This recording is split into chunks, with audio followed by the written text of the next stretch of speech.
세상 즐거움 다 버리고 주님 앞에 오신 우리 모두에게 주님께서 주시는 평화가 함께 하시기를 빕니다. 신명기 14장은 크게 세 개의 단락으로 나눕니다.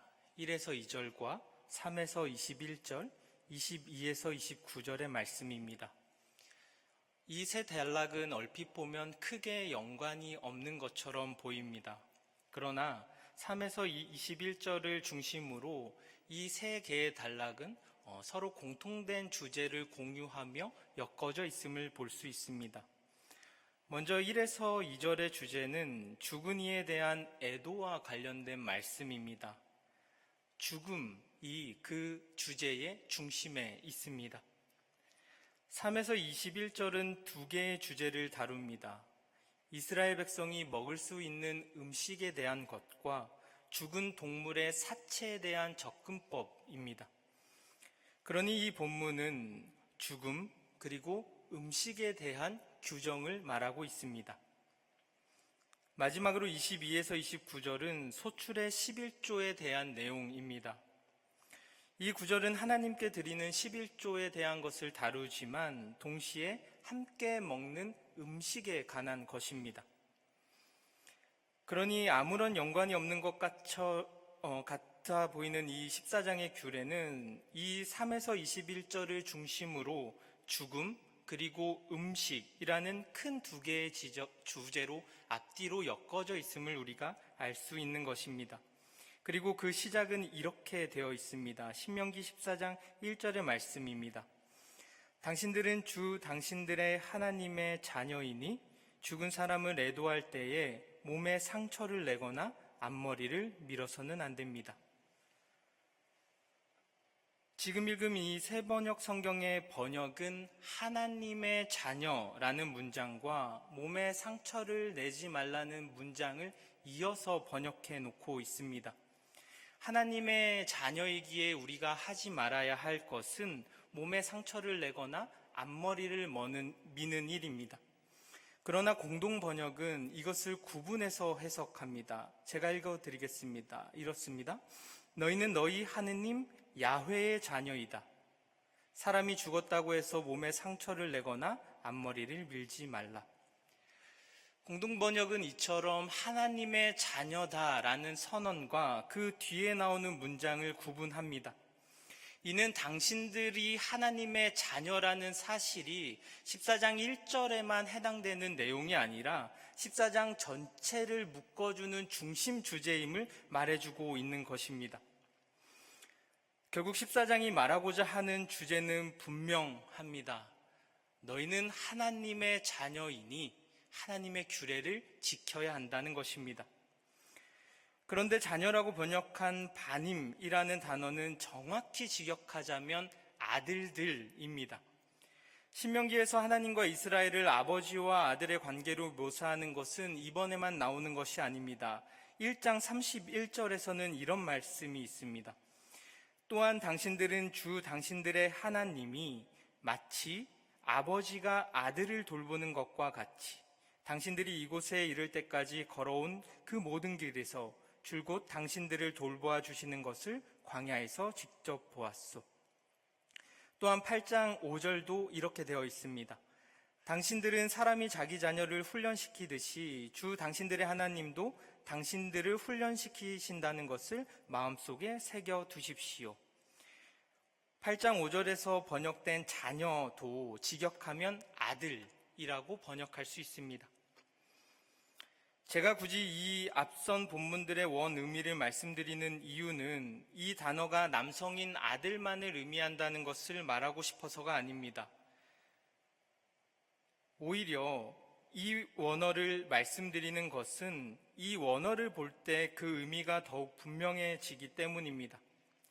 먼저 1장과 8장 그리고 14장은 모두 이스라엘을 아버지와 아들의 관계로 묘사합니다. 그러나 1장과 8절이 아들을 돌보는 것과 같이 혹은 아들을 훈련시키듯이와 같은 비유를 사용한 것에 반해서 14장은 그 관계를 비유가 아니라 사실 진술로 명확히 선언합니다. 너희는 주 하나님의 아들들이다 라고 말합니다. 확정적 선언입니다. 또한 1장과 8장은 베노라는 단수형을 쓰고 있는 반면 14장은 바님이라는 복수형을 씁니다. 그러니 전자는 아들, 후자는 아들들로 번역할 수 있습니다. 학자들은 이런 차이가 누구의 책임을 강조하느냐에 따라 생겨난다고 봅니다. 단수의 경우에는 아들보다 아버지인 하나님의 책임과 의무가 강조됩니다. 1장과 8장에서 주체는 하나님입니다. 하나님이 아들인 이스라엘을 돌봐주시고 훈련시키셔야 합니다. 반면 14장에서는 아들이 복수인 아들들로 표현되면서 이 주체가 그리고 의무와 책임이 이스라엘에게 향하게 됩니다. 아들들은 아버지인 여호와의 말씀에 순종하며 그 말씀을 행해야 한다는 것이 주제가 되는 것입니다. 오늘 본문은 복수형을 쓴 후자의 경우입니다. 그러니 오늘 본문은 우리를 아들들, 자녀들로 말하며 자녀들이 어떻게 하나님의 말씀을 지킬 수 있는지 그 책임과 의무를 우리에게 말해주고 있는 것입니다. 하나님의 자녀로서 지켜야 할 첫 번째 규례는 죽은 사람을 애도할 때에 몸에 상처를 내거나 앞머리를 밀어서는 안 된다라는 것입니다.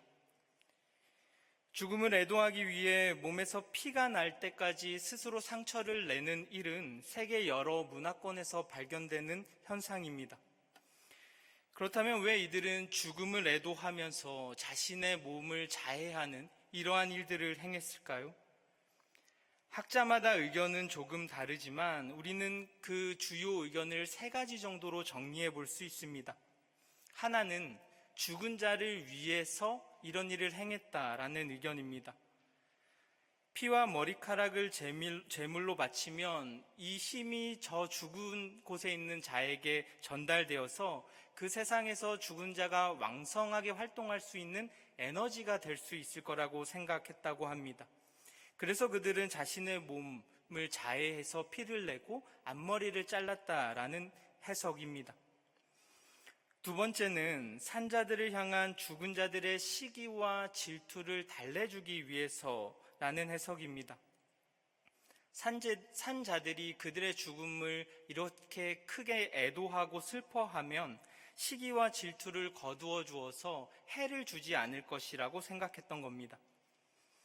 마지막인 3번째 의견은 이 행위를 죽은 자에 대한 죄책감의 표현으로 보는 것입니다. 죽은 자에 대한 책임을 공유하면서 그 아픔을 함께 나누기 위해 이런 행위를 발전시켜 왔다는 해석입니다. 우리는 무엇이 더 진실에 가까운지는 알 수 없습니다. 그러나 분명한 것은 이러한 행위는 이스라엘에서 행해진 풍습이 아니라 이민족의 전례였다는 사실에 있습니다. 심지어 그들은 이러한 행위를 자신들이 믿는 신을 위한 종교적 풍습으로 발전시키기도 했습니다. 그렇기에 산자들의 하나님이신 이스라엘의 하나님은 이러한 풍습을 이스라엘 백성에게 하지 말 것을 명령하십니다. 그리고 중요한 것은 하나님께서 이 풍습들을 금지하시는 이유입니다. 2절은 이렇게 말씀합니다. 당신들은 당신들의 하나님의 거룩한 백성입니다. 주님께서 땅 위에 있는 많은 백성 가운데서 당신들을 선택하여 자기의 귀중한 백성으로 삼으셨습니다. 신명기는 그들이 자신의 몸에 상처를 내지 말아야 할 이유를 하나님께서 선택하신 귀중한 백성이기 때문이라고 말해 줍니다. 바로 이 지점에서 우리는 하나님께서 우리에게 진정으로 원하시는 것이 무엇인지 분명하게 알 수 있습니다. 생명의 주인이신 하나님은 하나님께서 선택하신 그 자녀들이 생명의 풍성함 가운데 살기를 원하십니다. 이방의 신들은 그들의 만족을 채우기 위해 인간을 수단으로 사용하는 데 주저함이 없었습니다. 인간에게 해를 줌으로써 자신들의 만족을 채우는 것이 이방 신들의 습성이었습니다. 그러나 하나님, 이스라엘의 생명의 주인 되시는 하나님은 그들과는 달랐습니다. 왜냐하면 하나님은 우리 인간을 수단이 아닌 그 목적 자체로 대하시기 때문입니다. 우리의 행복, 우리가 풍성한 생명을 누리며 사는 것이 하나님께서 원하시는 바와 그리고 목적입니다. 그렇게 하나님은 당신의 자녀인 이스라엘이 스스로 몸을 해야 하는 이방인의 풍습을 따라서는 안 된다라고 말씀합니다. 자녀의 행복을 원하며 바라는 부모 되시는 그 하나님의 마음이 이 규례에 담겨져 있는 것입니다. 이어지는 본문은 정한 짐승과 부정한 짐승의 구분입니다. 이 본문에 등장하는 동물은 그들이 사는 영역에 따라서 크게 세 곳으로 분류되고 있습니다. 4에서 8절은 땅에 거하는 짐승들을 다루고 9에서 10절은 물에 사는 짐승을 다루며 11에서 20절은 공중에 사는 새를 다루고 있습니다. 아마도 이렇게 세 가지의 영역으로 분류한 것은 창세기 1장의 구분을 반영한 결과인 것 같습니다. 그런데 여기에 나열된 동물의 목록은 오늘날 현대적인 용어와는 일치하지 않습니다. 고대 용어가 불분명하기 때문에 이 동물들이 어떤 동물이었는지 명확하게 알기에는 한계가 있습니다. 그러나 학자들은 이 동물들이 아마도 이스라엘의 일상생활에서 쉽게 마주하는 동물들이었을 것이라고 추측합니다. 이스라엘 백성에게 종교적 관행과 일상의 삶은 구분되는 것이 아니었기 때문입니다. 규례는 삶의 현실을 반영하고 있었고 그렇게 그들은 생활 속에서 자주 마주하는 동물을 구체적인 예로 들었을 것이라는 주장입니다. 그렇다면 짐승의 정함 그리고 부정함을 구분하는 그 목적은 무엇이었을까요?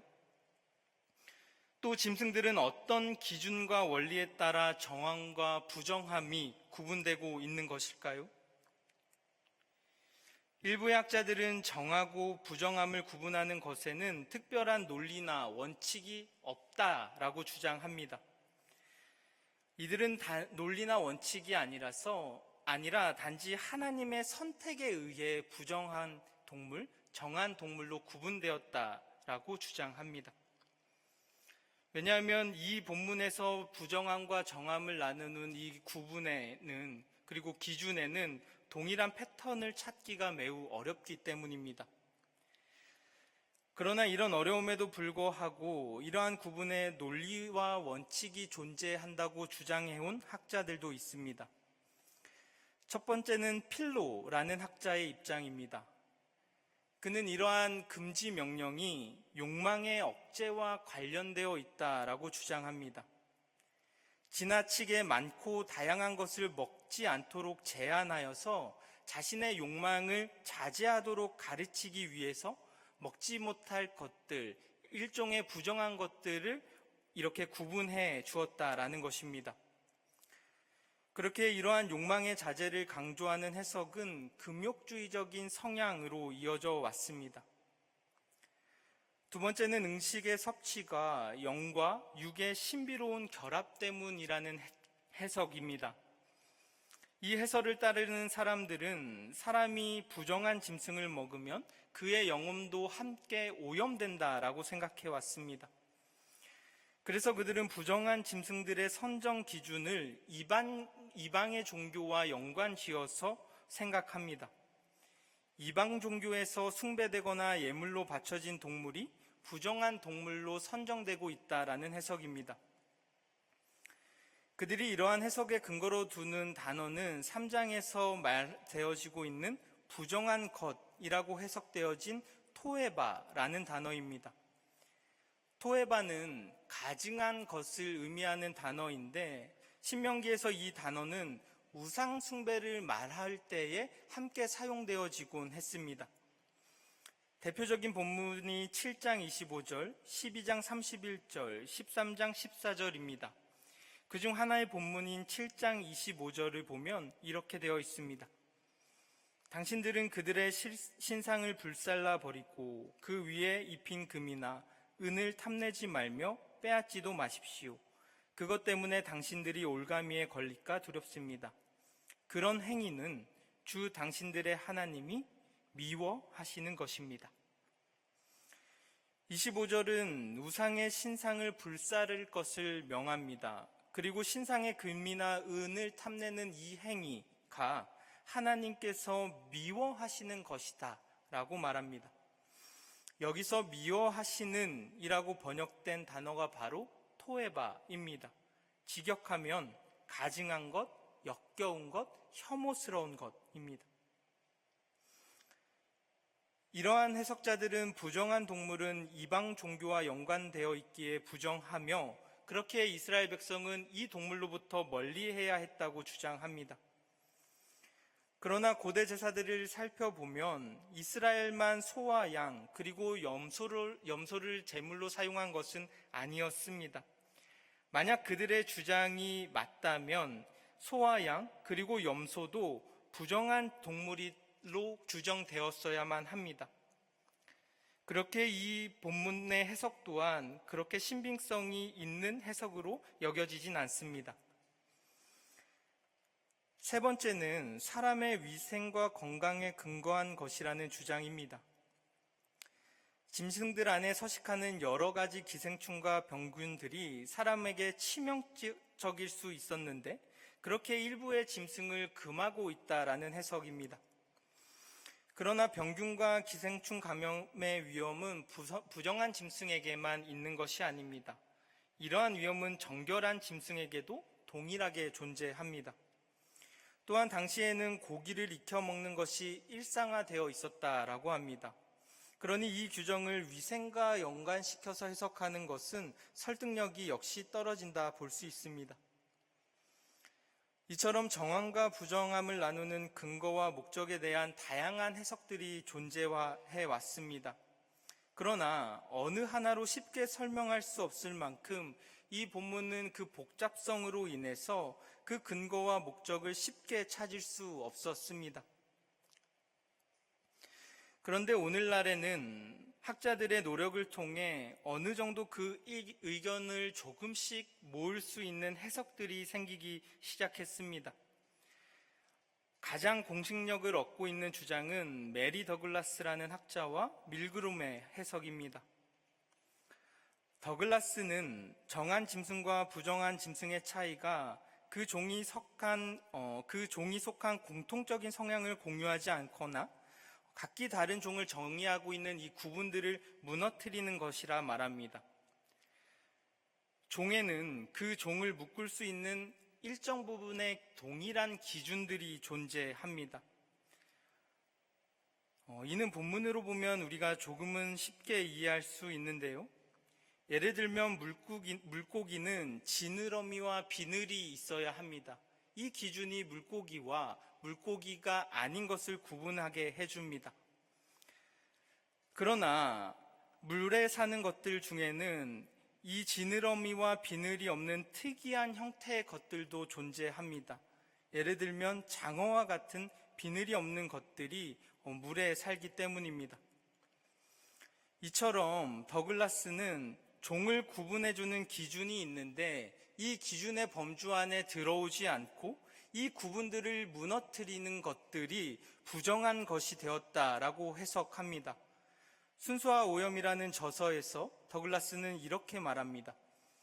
그렇게 정결한 동물은 자신의 범주 안에 완벽한 동물이고 부정한 동물은 자신의 범주 밖에 있는 이례적인 동물이 된다.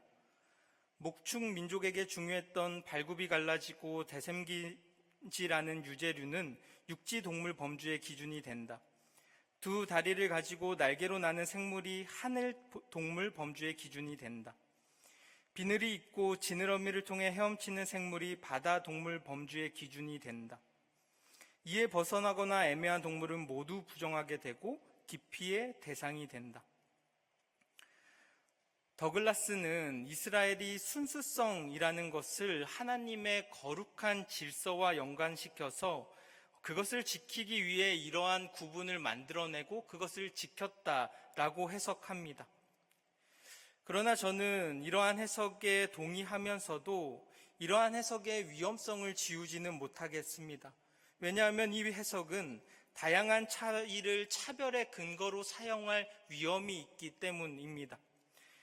또한 이러한 해석은 하나님께서 모든 것을 보시며 좋았더라고 말씀하신 그 의미를 설명할 수 없다라는 한계를 보입니다.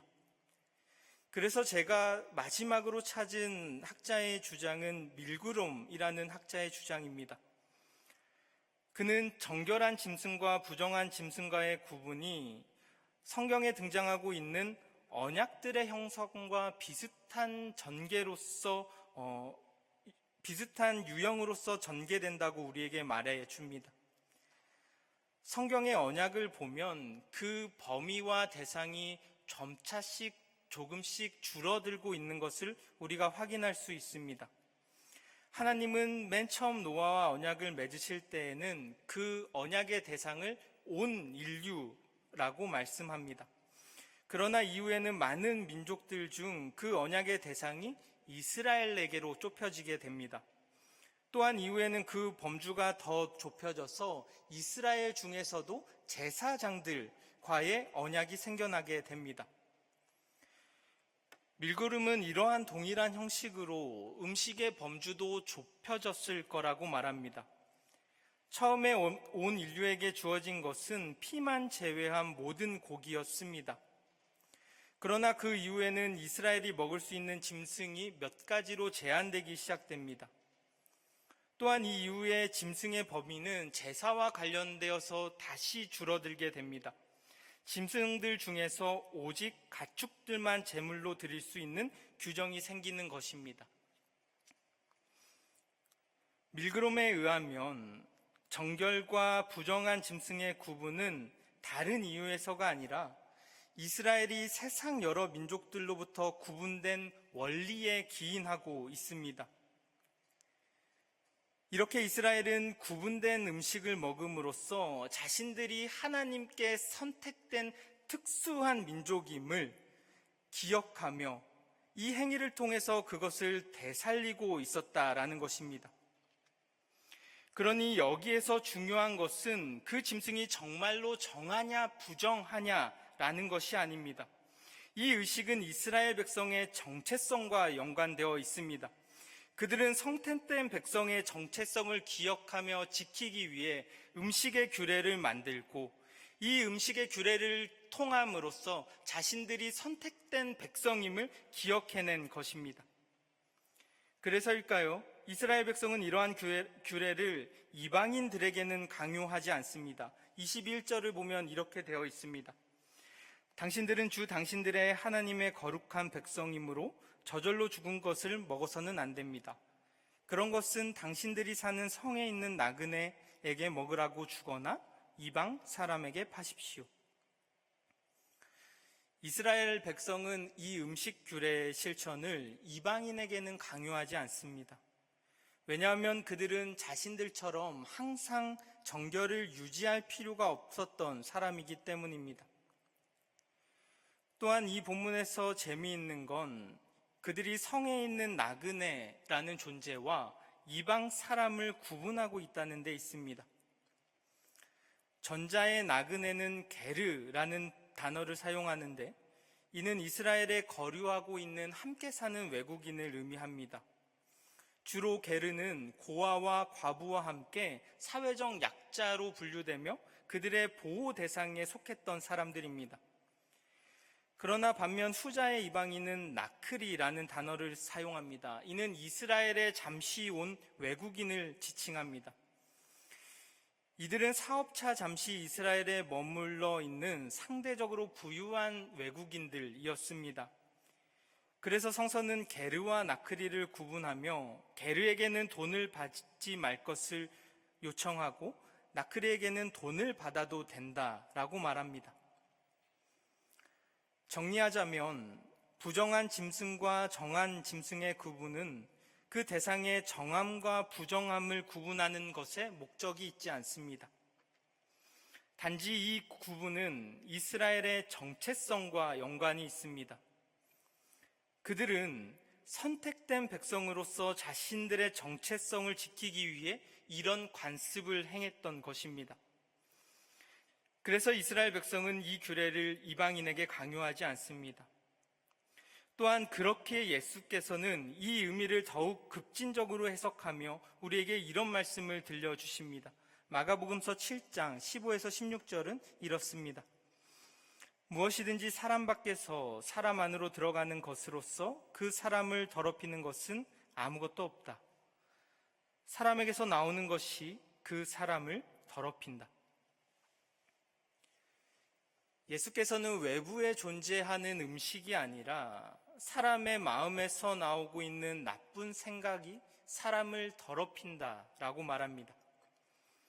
이제 우리는 이 성서의 문자대로 정한 음식과 부정한 음식을 구분하며 지키진 않습니다. 왜냐하면 우리는 이러한 규례가 이스라엘이 자신의 정체성을 지키기 위해 사용한 수단이라는 것을 알기 때문입니다. 그러나 그렇다고 해서 선택된 자녀, 거룩한 자녀로서 우리가 지켜야 할 것들이 사라진 것은 아닙니다. 우리도 여전히 그 정체성을 지켜야 합니다.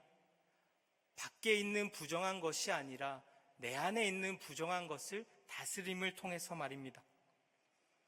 그리고 마지막으로 14장은 이렇게 말합니다. 하나님의 자녀로서 지켜야만 하는 14장의 결론은 소출의 11조를 하나님께 드리는 일입니다. 22절과 23절의 말씀은 이렇습니다. 당신들은 해마다 밭에서 거둔 소출의 11조를 드려야 합니다. 당신들은 곡식과 포도주와 기름의 11조를 처음 난 소와 양의 새끼와 함께 주 당신들의 하나님이 자기의 이름을 두려고 택하신 곳으로 가지고 가서 주님 앞에서 먹어야 합니다. 이렇게 함으로써 당신들은 주 당신들의 하나님을 두려워하는 것을 배우게 됩니다. 22절을 히브리어로 보면 맨 처음은 아세르라는 단어로 시작됩니다. 이 단어는 반드시라는 말로 해석할 수 있습니다. 22절은 이렇게 말합니다. 반드시 11조를 드려라. 즉 이것이 선택이 아니라 필수적인 의무사항임을 말하고 있는 것입니다. 그렇다면 왜 그들은 이처럼 11조를 강조하며 그 중요성을 우리에게 말해주고 있는 것일까요? 신앙의 선조들은 그들이 얻은 소출을 그들의 농업기술의 발전의 결과나 그들의 노력의 결과로 여기지 않았습니다. 그들은 그것을 하나님께서 그들과 맺으신 언약의 결과요, 하나님이 주신 은혜의 선물이라 믿었습니다.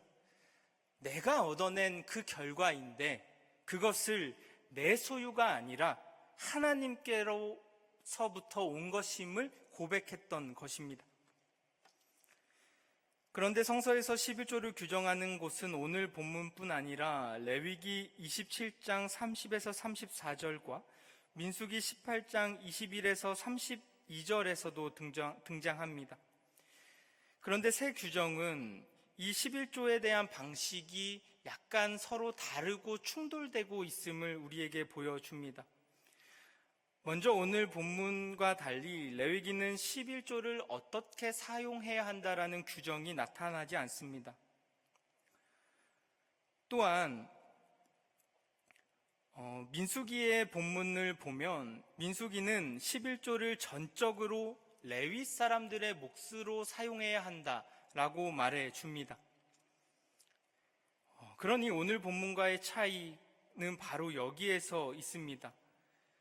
오늘 본문은 11조를 가족이 함께 먹기 위해 사용하라는 반면 민수기는 레위인의 몫으로 11조를 드려야 한다라고 말하고 있는 것입니다. 이러한 차이는 학자들로 하여금 11조가 두 개로 나누어지고 있다라고 생각하도록 했습니다. 레위인을 위한 11조를 1차적으로 먼저 내고 이것이 첫 번째 11조입니다. 그리고 그 남은 소출의 10의 1조를 다시 가족이 먹기 위한 11조를 드려야 한다라는 것입니다. 1차 11조 그리고 2차 11조가 존재했다라는 해석입니다. 그러나 성서의 본문이 첫 번째 11조와 두 번째 11조와 같은 언급이 없기에 이는 전적으로 수용하기 어렵습니다. 다만 우리는 한 해의 소출을 가족들이 한 번에 먹을 수 없었다는 점을 통해서 이것이 충돌되는 계명과 규례가 아님을 생각해 볼 수 있습니다. 가족이 한 번에 먹을 수 있는 양은 1년 소출에 그렇게 많은 양은 아니었을 것입니다. 아주 지극히 작은 부분이었습니다.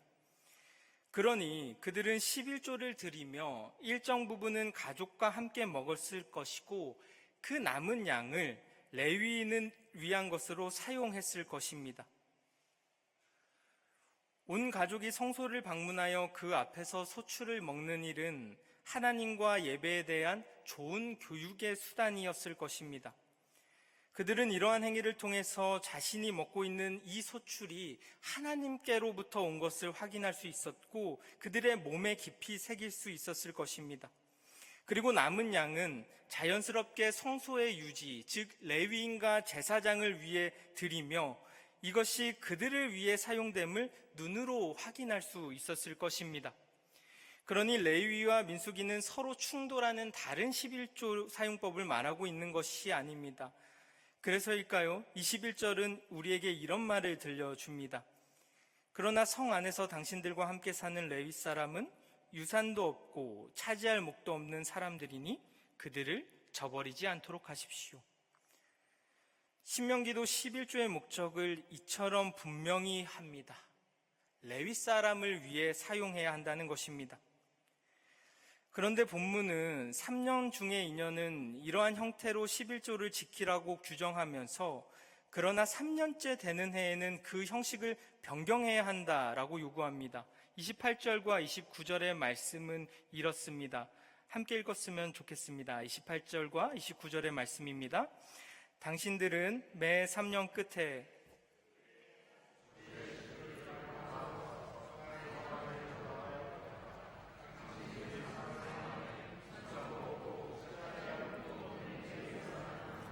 떠돌이나 고아나 과부들이 와서 배불리 먹게 하십시오.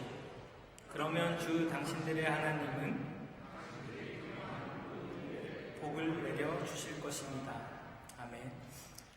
3년째 되는 해에는 11조를 성소로 가져가지 않고 자신이 살고 있는 성읍에 주어서 이것을 가난한 자들과 레위 사람들을 위해 써야 한다라고 말합니다.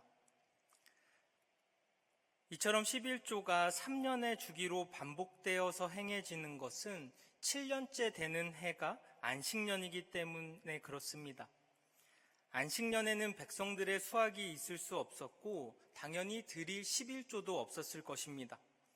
그렇기에 주기가 3년으로 설정되어 있는 것입니다. 2년은 성소에 드리고 1년은 성읍에 11조를 드리면서 그렇게 7년째 되는 해에는 1년을 쉬면서 11조를 드리는 형식이 반복되도록 이 규례가 주어져 있는 것입니다. 11조 율법은 이스라엘의 건강을 유지하는 데 매우 중요한 것이었습니다. 이는 그들의 신앙의 건강뿐만 아니라 공동체의 건강을 지키기 위해서도 매우 중요한 것이었습니다. 그들은 11조를 통해 모든 것의 주인이신 하나님을 향한 신앙을 유지할 수 있었습니다. 또한 그들이 감사로 드린 이 예물은 다시 공공의 이익을 위해 사용됨으로써 가난한 이들을 위해, 즉 공동체의 유지를 위해 사용됐습니다. 즉 11조는 하나님께 드리는 감사의 표현이자 동시에 가난한 사람들이 하나님의 은혜를 직접적으로 체험할 수 있는 통로가 되어준 것입니다. 그래서 브루그만이라는 학자는 11조의 의미를 이렇게 해석합니다. 11조의 진정한 의미는 감사와 관용에 있다. 하나님은 백성들의 소산을 요구하시는 것이 아니라 여호와가 이스라엘의 주인이라는 점을 고백하는 제스처를 원하시는 것이다. 오늘날 현대사회는 내가 가지고 있는 소유, 내가 가진 능력을 자신의 것이라 말합니다. 그렇게 이 세상은 점점 인색해져 갑니다. 모든 것이 내 노력의 결과로 주어진 것이니 감사도 없고 나눔도 없습니다. 그러나 신앙인은 다릅니다. 신앙인은 우리가 가진 소유를 내 능력의 결과가 아니라 하나님께서 주신 은혜의 결과로 고백하는 사람들입니다. 내 노력의 결과가 아니라 하나님의 선물입니다. 그래서 우리는 우리가 가진 능력을 재능과 능력이 아닌 은사라는 단어로 표현합니다. 은사의 어원은 카리스마입니다. 아이들과 이 말씀을 나누며 저에게 카리스마가 있냐고 물어보니 아이들이 고개를 힘차게 저었습니다. 그런데 카리스마는 어떤 지도자의 강한 결단력을 의미하는 단어가 아닙니다. 카리스는 은혜를 의미하며 많은 몸으로 된 것을 의미합니다. 그러니 카리스마는 하나님의 은혜로 주어진 것, 하나님의 선물이라는 의미입니다. 우리는 우리가 가진 모든 것, 우리의 소유뿐 아니라 우리의 재능과 능력 또한 하나님의 선물로 고백하는 사람들인 것입니다. 그렇게 만약 우리가 우리의 모든 것이 하나님으로부터 온 것임을 믿는다면 우리는 우리가 가진 그 어떠한 것도 나의 유익을 위해서만 사용해서는 안 됩니다. 그래서 사도 바울은 우리에게 이렇게 말해줍니다. 은사는 공동 이익을 위해 주어진 선물이라고 말합니다. 정말 우리가 하나님께로부터 생명을 받았다고 믿는다면, 그리고 이 모든 것들이 주어진 은혜라고 고백한다면 우리는 우리의 모든 삶의 10분의 1을 하나님께 드려야 합니다. 은혜로 받았기에 감사로 드려야 합니다. 오늘 우리에게 주신 은사와 재물과 시간과 마음, 이 모든 것을 하나님께 올려드릴 수 있는 우리가 되기를 빕니다.